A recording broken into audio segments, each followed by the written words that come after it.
ខ្ញុំជាខ្មែរសូមបួងសួងដាំងតាមបបព្រះហិនពូសូមជួយថែរក្សាកើទីលកូនយើងខ្មែរយើងយ៉ាងក្លាហានណាកំពុងទៅចាត់ព្រៀងព្រំឲ្យខ្មែរបានไปរួមលើបំ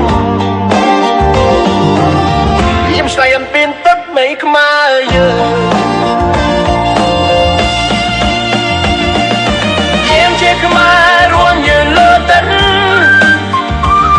ឲ្យខ្មែរពោតាជួយកាន់ក្រាំ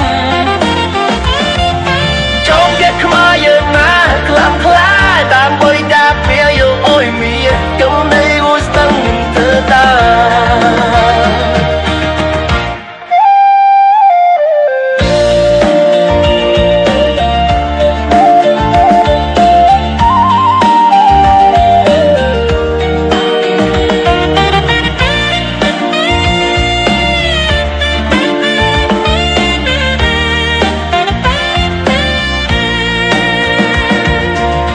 ជាខ្មែរត្រូវដឹងច្បាស់ខាជីវិតនឹងត្រយើងនឹងបកូ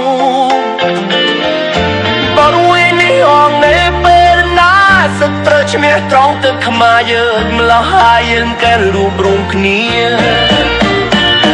ការមានមេពូជាយន្តប្រា